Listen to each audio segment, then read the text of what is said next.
महाराष्ट्र की 288 नगर निकाय चुनाव में बंपर जीत हासिल करने के बाद सत्ताधारी बीजेपी का आत्मविश्वास बढ़ा हुआ है, तो वहीं बीएमसी के लिए राज और उद्धव ठाकरे ने भी कमर कस ली है। दोनों ही पार्टियों ने यह साफ कर लिया है कि गठबंधन तो होकर ही रहेगा, बस औपचारिक ऐलान का इंतजार किया जा रहा है।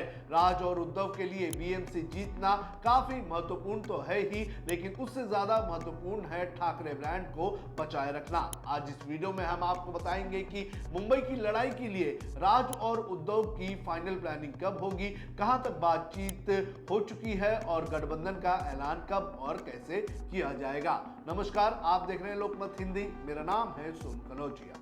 सबसे पहले आपको बताते हैं कि महाराष्ट्र में चुनाव का स्टेटस क्या है। महाराष्ट्र की 29 नगर पालिका के लिए मतदान 15 जनवरी को होंगे और नतीजे 16 जनवरी को आएंगे और इन चुनाव को लेकर नामांकन की प्रक्रिया 23 दिसंबर से शुरू हो जाएगी। इस चुनाव में लगभग 2800 से भी ज्यादा नगर सेवकों के लिए मतदान किए जाएंगे। वहीं बात करें राज और उद्धव के गठबंधन की, तो ये साफ हो गया है कि दोनों भाई गठबंधन का ऐलान जल्द ही करेंगे और मुंबई के अलावा और 9 नगर पालिकाओं में ये दोनों एक साथ मैदान में उतरेंगे।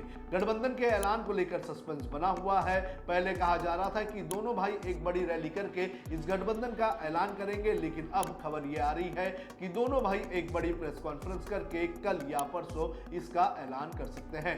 इस प्रेस कॉन्फ्रेंस में दोनों भाई गठबंधन के ऐलान के साथ साथ ये भी बताएंगे कि मुंबई के अलावा कहां-कहां पर दोनों पार्टियां गठबंधन करने वाली हैं। पहले कहा जा रहा था कि मुंबई समेत 5 महानगर पालिकाओं में दोनों भाई गठबंधन करेंगे, लेकिन अब जानकारी सामने आ रही है कि 10 महानगर पालिकाओं में दोनों भाई गठबंधन करने वाले हैं। इसमें पहले की 5 के अलावा नागपुर, अमरावती जैसे बड़े महानगर पालिका भी शामिल है, जहां पर दोनों भाई जो हैं वो साथ में चुनाव लड़ेंगे।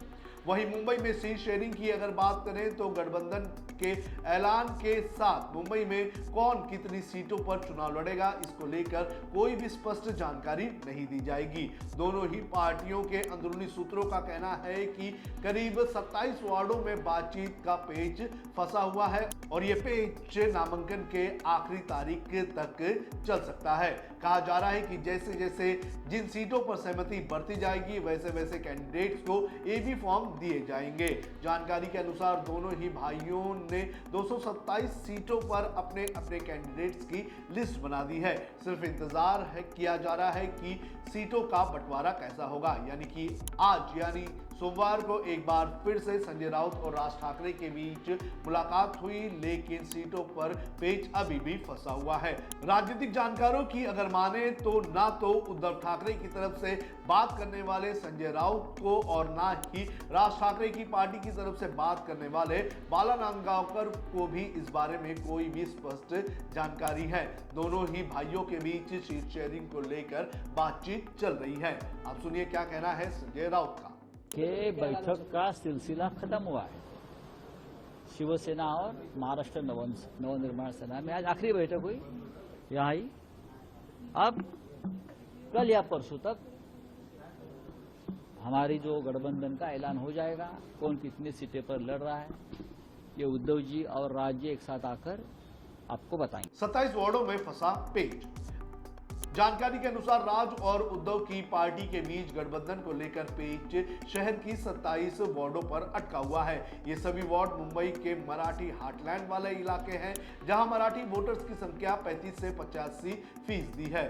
ये वार्ड वर्ली, शिवडी, मागाठाणे, बायकला, माहिम, भांडुप, डिंडोशी, विक्रोली, जोगेश्वरी जैसे विधानसभा सीट में आते हैं। हालांकि ये भी जानकारी लगभग साफ हो चुकी है कि उद्धव ठाकरे की शिवसेना को ज्यादा सीट मिलेगी और राज ठाकरे को भी सम्मानित सीट दी जाएगी। 2017 के चुनाव में उद्धव ठाकरे की शिवसेना ने जहां जहां जीत हासिल की थी वहां पर उनके कैंडिडेट्स मैदान में उतरेंगे, तो वहीं राज ठाकरे को भी उनकी जीती हुई सीटों पर मौका मिलेगा।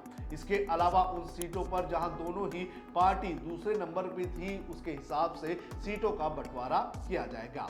क्या कांग्रेस और एनसीपी के साथ चल रही है बात? जानकारी के अनुसार मुंबई में कांग्रेस और शरद पवार की पार्टी को साथ में लेने की चर्चा अब शिवसेना और एमएनएस के बीच लगभग खत्म हो चुकी है। रविवार तक उद्धव ठाकरे की पार्टी कांग्रेस को अपने साथ लेने में विचार कर रही थी, लेकिन अब कम वक्त होने के चलते ये विंडो भी बंद कर दिया गया है। इसके अलावा बात करें तो शरद पवार की, तो उनके बदलते हुए रुख को देखते हुए दोनों पार्टियों ने उनके बगैर चुनाव में आगे बढ़ने का फैसला ले लिया है।